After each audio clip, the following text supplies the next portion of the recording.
regulations, inadequate health promotion in the workplace, and it doesn't matter if it's a small, middle-sized, or a large company. Such employers who want to reduce the bureaucracy should not have regulations, but instead focus on the working conditions.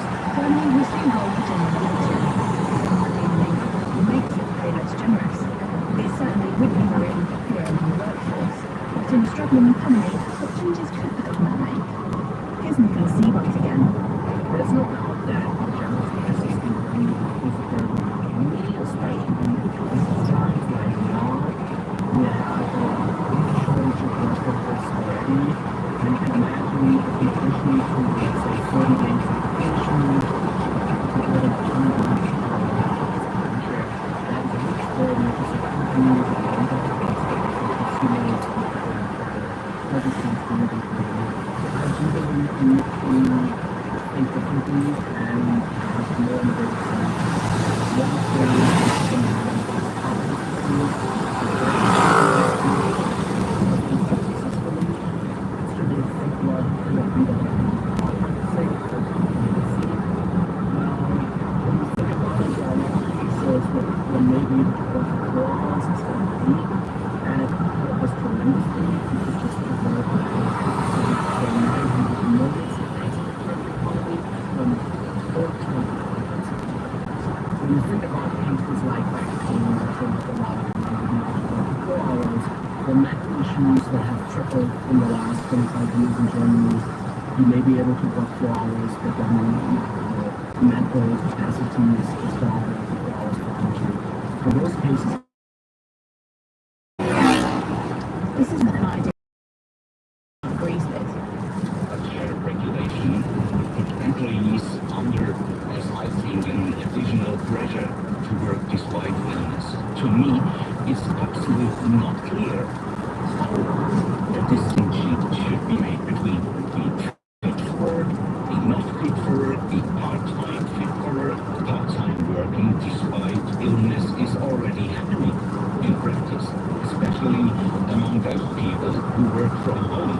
And when they sit at the computer, answer emails or phone calls, etc., despite being sick, and I'm sure this does not serve good recovery and could have long-term consequences for both our individuals' health and the economic system in an aging society as Germany is.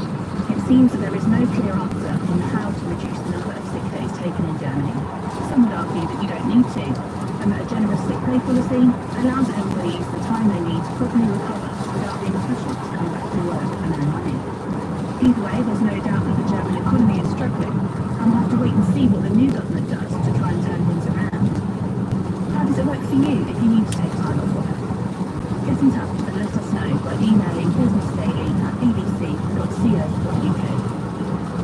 Thanks for listening to this episode of Business Daily, produced and presented by me, Helen Owen.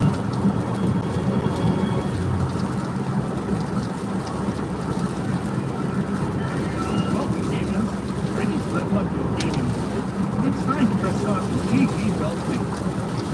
Join us as we explore the latest trends of hidden gems and analyze the games that you love. From game mechanics to industry news, we've got it all covered. Whether you're a casual player or a seasoned pro, grab your controllers and tune into AZruL SWeeT.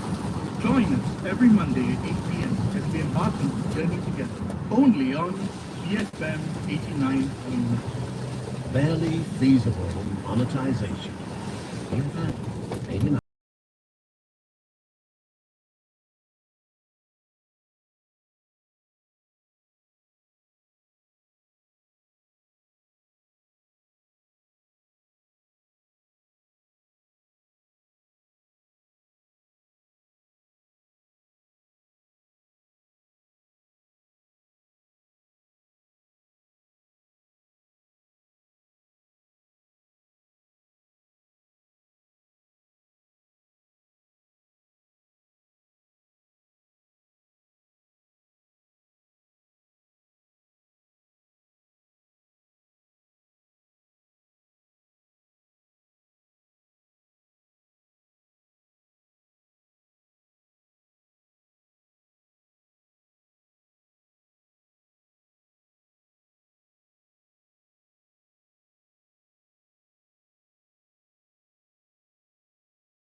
AI change the way we live and work? You'll see AI in your smartphones, in your TV, within industries or within enterprises. So it's everywhere. You've got to make sure you know how to use it instead of being scared about it. How are industries preparing for the digital future? Today, all SME financial solutions are extremely high.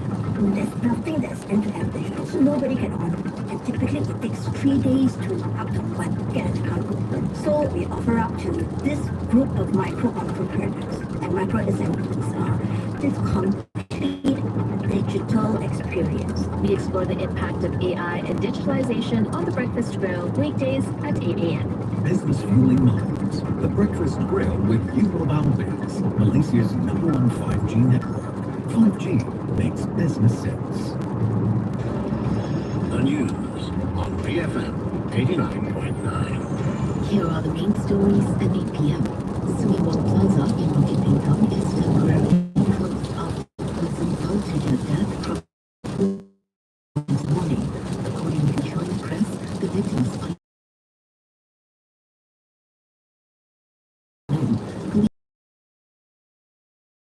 Separately, a 34-year-old woman who went missing has been found dead in her car at Pantai Remis in Kuala Selangor, about 50 kilometers from where she was last seen at a condominium in Bandar Utama. However, there were no signs of foul play, and police are treating the case as sudden death. In other news, the government will implement a 50% toll discount during festive seasons this year, replacing the previous toll-free policy. The Works Ministry said the move will cut government compensation to toll operators to 80 million ringgit annually, down from 180 million. The discount will apply for 8 days a year, including the upcoming festive periods like Idul Fitri. Cost of PLKM 3.0 to 2,000 ringgit per training, despite the rise in participants. Defense Minister Dr. Khalid Noor says a monitoring mechanism with real-time assessments and post-program effective measurements will be implemented to ensure its effectiveness.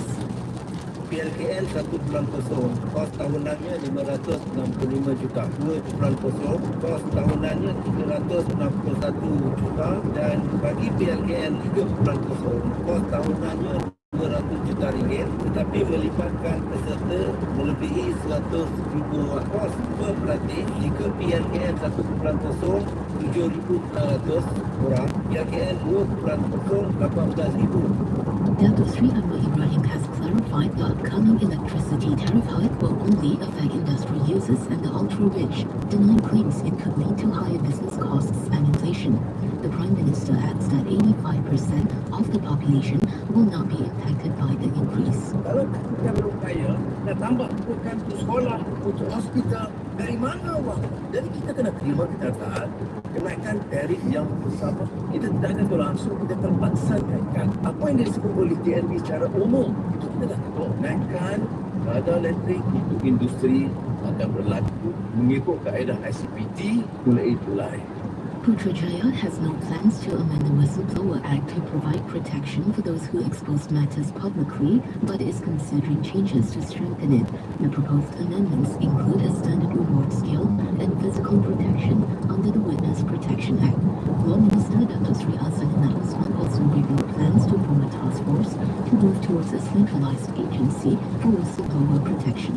Terdapat keperluan untuk menambah baik berdasarkan amalan terbaik daripada negara lain. Antara cadangan-cadangan ialah menambahkan Seksyen 11 kita satu bagi tentang kepakaran perlindungan kepada maklumat bahawa perlindungan boleh dilanjutkan sekiranya tindakan dibuat adalah berdasarkan suci hati pengenalan peruntukan baru bagi memastikan agensi berkuasa dapat menjalankan siasatan dengan efektif dan efisien. Elsewhere, Japan is considering providing medical support in the country for sick and wounded residents of Gaza. The government also plans to launch a special program offering opportunities for students from Gaza to study at Japanese universities. In football, JDT have signed former Valencia and Al Nassr defender Alvaro Gonzalez for their AFC Champions League elite campaign. In business news, China will impose tariffs of 15% for U.S. coal and liquefied natural gas and 10% for crude oil, farm equipment, and some autos effective next Monday. Beijing also criticized Washington's 10% tariff on Chinese imports, saying it violated the rules of the World Trade Organization. Additionally, China is investigating Google on suspicion of violating antitrust laws. Meanwhile, Singapore's Foreign Minister Vivian Balakrishnan does not expect the country to face US tariffs, as the US has a trade surplus with the city-state. However, he warns that Singapore could still be impacted by the global trade tensions and tariffs affecting supply chains and world trade. Separately, CGS International says Chinese car makers are taking market share from Mazda distributor Burma's Auto Berhad through aggressive price discounting. This led the research house to cut its earnings forecast for the company by up to 26% for FY 2025 to 2027. Shares of Burma's Auto have fallen more than 30% since December, amid investors' concerns over the heightened competition. Nonetheless, CGS International expects the company's overall sales would improve from July, driven by new EV models and the launch of the Mazda CX-60 and CX-80.